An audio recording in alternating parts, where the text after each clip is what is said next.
Yo tout le monde, c'est Nibiru. De base j'avais une autre chaîne YouTube mais j'ai littéralement explosé la tablette. Alors que de base moi je suis un mec chill mais les compos Kit, Edgar Lee et en duel m'ont fait tomber du côté obscur. Mais sinon à part ça je vais vous faire un petit tuto comment gagner toutes ces games en hors-jeu. Je pense que ça va être le premier épisode d'une longue série où je ferai tous les modes de jeu un par un. Et du coup on est directement parti pour la vidéo.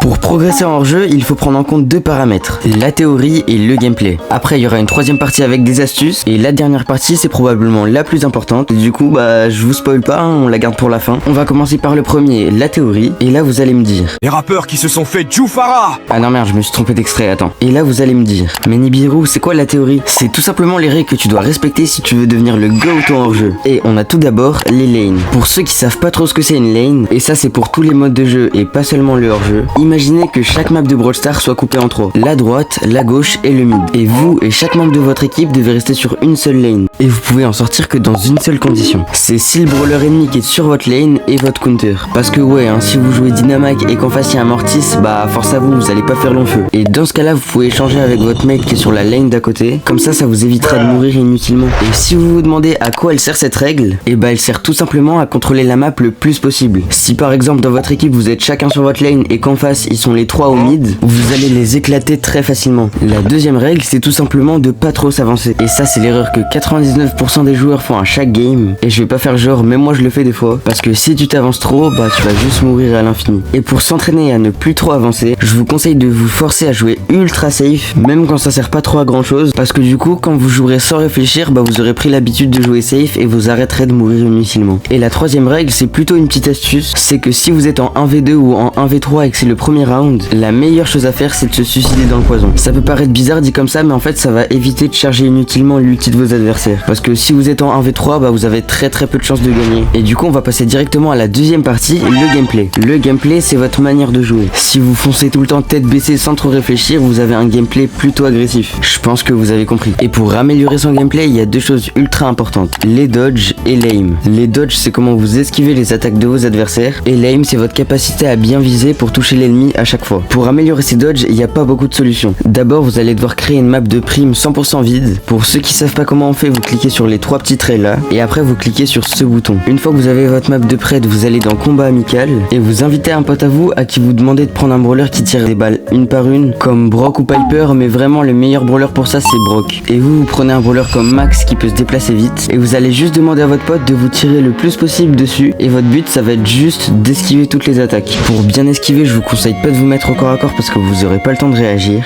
ni aux longues distances parce que les attaques de Brock elles explosent et c'est impossible à esquiver, mais bien au milieu c'est vraiment la zone parfaite. Et avant de jouer à Brawl Stars, vous entraînez 5 ou 10 minutes tous les jours à esquiver comme ça, et vous verrez dans quelques temps que votre niveau en dodge il aura fait x100. Pour ce qui est de l'aim, vous avez juste à faire pareil, mais au lieu d'esquiver c'est vous qui tirez. Mais sinon je vous conseille de partir dans des modes en hors-jeu ou en prime, et de prendre un brawler qui tire loin comme Piper ou RT, et tout simplement d'essayer de mettre le plus de balles possible à l'adversaire. Du coup la troisième partie, je vais vous donner un maximum d'astuces pour progresser en hors-jeu. Première astuce, elle est assez rare mais elle est quand même un peu utile. Sur certaines maps il y a des petits crânes comme ça, et je vous conseille de les casser dès le début de la game, parce que si vous le faites pas ils vont juste vous gêner et c'est grave chiant. Après dans toutes les maps qui possèdent de l'eau, pensez toujours à prendre Juju, Eve ou Angelo, ça peut vous créer un énorme avantage. Après il y a les combos de brawlers. Il y a certains brawlers qui vont très bien ensemble. Déjà en Brawl Boy il y a les fameux Poco double tank, mais sinon hors jeu il y a des combos comme Max Buster qui sont très intéressants, avec la Max qui accélère le Buster et le Buster qui attrape les ennemis avec son gadget, ou alors les combos comme Kid Daryl, mais par pitié arrêtez de jouer ça, j'en ai marre. Et sinon pour créer vos propres combos de brawlers, les brawlers qui soignent vont souvent bien avec les tanks et les assassins, les brawlers qui peuvent open la map sont bien avec les long range, et Max et Emery sont très forts pour faire des combos, avec Max qui accélère toute l'équipe ou Emery qui la rend invisible, et après faut avoir de l'imagination. Et la quatrième partie qui était donc la partie mystère, ça va être les pics. Et c'est quoi les pics? C'est tout simplement quel brawler prendre sur quelle map. Je vais vous afficher une espèce de carte mentale pour chaque map que vous pouvez screen où il y aura marqué les meilleurs pics. Donc maintenant force à moi pour faire les cartes mentales et j'espère qu'elles vous seront utiles.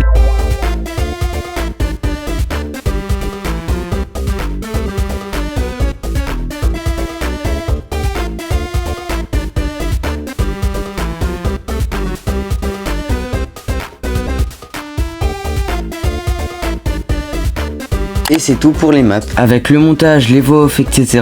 la vidéo a dû me prendre 15 heures à faire. Donc si vous avez 2 secondes, je vous demanderai de mettre un like, un petit commentaire et un petit partage. Et sur ce, c'était Nibiru. À la prochaine!